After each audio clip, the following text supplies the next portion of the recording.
Hi, this is Tom from the Ketogenic Fasting Project. I also have a Facebook group called Autistic Carnivores and the Ketogenic Fasting Project, and a new one called Carnivores Beating Autoimmune Disease. And I'm working on a website called Carnivore Info. So carnivoreinfo.com is just kind of a repository for studies, videos, books, and all the other information I've dug up. And just wanted a way that it was publicly available and you didn't have to belong to a Facebook group, or you didn't necessarily have to watch a bunch of videos on YouTube. You could just kind of browse through and click on different topics and see different resources listed there. So that's under works and probably going to be evolving for quite some time, but it is up and running. Excuse me. So, anyways, I want to do a little short video on how people might transition to a diet like a carnivore diet. For some people, they're just going to go cold turkey and just start eating meat and drinking water, and they're just going to be happy. But I realize that's not for everybody, especially if you're not experienced at changing your diet.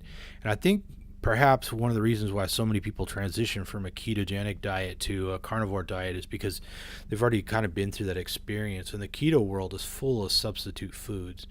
And if that's what you need to get to a carnivore diet, I say go for it. If you can start cutting down carbohydrates and start upping that fat level and that protein level, I say go for it. Maybe you want to go low carb, then go keto, then go carnivore. It's kind of what I did, not on purpose, but a lot of people have taken that path. And when you start a new diet, a lot of people kind of focus on what they're giving up. So if you have the opportunity to use some substitute foods like the ones that are very common in the keto world, like maybe you have kids and they're using mac and cheese, and so maybe you want to make some cauliflower with cheddar cheese. The rice cauliflower is a nice substitute because it gives you a similar sort of texture and similar sort of flavor profile. And so, maybe that's a good tool. Maybe that's a good way to move from a standard diet full of carbohydrates to a diet that's richer in fat and protein. And of course, there's always bacon, and avocados are kind of a staple in the keto world. And even though an avocado is a plant product, cauliflower is a plant product, it might be a step in the right direction for you, especially if you're not the kind to go cold turkey.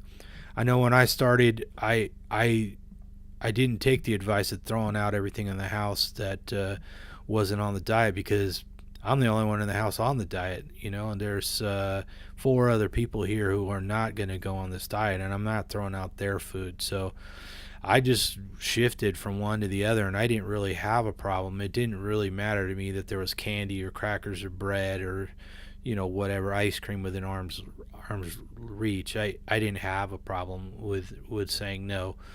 But part of that too was that I really had my head in the game. I kept reading books, watching videos, talking to people, getting into podcasts and stuff. And the part of that is just the information intrigued me, and the curiosity was kind of pulling me along. And I had a friend who was doing it at the same time. We were both just fascinated by the fact that we could go on a high-fat diet and get healthier. And so that was kind of my path into ketogenic diet. And then from there, I just kind of started migrating into a world where I was just eating more meat. And of course, when you read all the keto books and you listen to all the videos and stuff, everybody's afraid of gluconeogenesis. They're afraid that if you eat too much protein, your liver's just going to kick out a bunch of glucose and raise your blood sugar is going to go up and blah, blah, blah, blah, blah. Well, at some point, it seems like that doesn't happen. So it seems like your glucose response is strictly need-based. So as your body needs it, your liver makes it. Okay, no big deal. I think what happens is a lot of people in the beginning who are on a high carbohydrate diet and they try to go on a ketogenic diet or maybe even a carnivore diet, what's happening is their body's used to a lot of glucose, so the liver has an opportunity to make it, and it makes it. But once you're a keto adapted or fat adapted, it doesn't seem to be an issue anymore. So that might be just a consequence of not being fat adapted. If you don't know what fat adaptation or keto adaptation is, it's basically when your body transitions from using carbohydrates as a fuel to fat as a fuel primarily. To some degree, protein really is a source of building materials, and a little bit less of a source of protein or a little bit less of a source of fuel compared to carbohydrates or fat. So when you start switching, your gut biome has to start adjusting as well. So the ratio of microbiota of one strain or another in your intestines is going to shift, and that takes some time. But then the metabolic systems downrange from that need to be able to transition to fueling your cells or making ATP from more from fat and less from carbohydrate, which can take a while. And that's the fat adaptation or keto adaptation process in a nutshell. As these things become more and more efficient, it becomes easier and easier just to eat a meat-based diet. And I think that's why gluconeogenesis doesn't really plague people after they've been on the diet for a while. But that's all an area that's, only time will tell, and people are going to have to do more studies before they fully understand that. But that's another reason why I think carnivore has become so popular, is because people are starting to realize that they're not affected by gluconeogenesis necessarily. I don't notice any bump in blood glucose, and I just basically eat meat, and I've been gradually eating a little bit leaner and leaner meat. So anyways, that might help some people transition, knowing that. So anyways, if anybody else has any more questions on how you might adapt, maybe you need something sweet. I don't know if I already covered this in this video, but a lot of people prefer to take the plant-based sweeteners like stevia or xylitol or erythritol or something like that, as opposed to just some chemical tar-based or coal-based derivative. And if that's what you need to move down the line and consume less carbohydrates, I say do it, but do it with the goal of getting rid of all that stuff eventually, because it's better to do that than to not do anything. And some of those will negatively affect people, and a lot of people, there's actually is tasting something sweet will cause insulin to go up a bit, even if glucose doesn't. So maybe it depends on how concerned you are about your insulin levels. And if it's just temporary and it's a step towards a healthier diet, then why not do it? Even if it does raise your insulin a little bit, which is almost impossible to measure.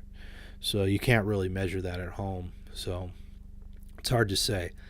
But it's definitely better than just eating a bunch of crappy processed foods anyways, even if you are adding a little, like the one sweetener that I liked that I've tried was the xylitol. The downside to having xylitol around is it's poisonous to dogs, maybe cats, I don't know. They do put it in food and gum and candy and peanut butter and stuff like that. So if you have that stuff around, you got to make sure your pets don't get it. And, one of the things I used to do is I used to make my own ice cream. I'd use heavy whipping cream and raw eggs, and I've used xylitol in that and just unsweetened cocoa powder, and throw it in the ice cream maker, and boom, you got ice cream. So I wouldn't suggest anybody eat that every day, but it's an option. So it's certainly better than eating processed junk food, or ice cream from the store, which is probably going to be full of high fructose corn syrup, and who knows what sort of seed oils are blended into those things too.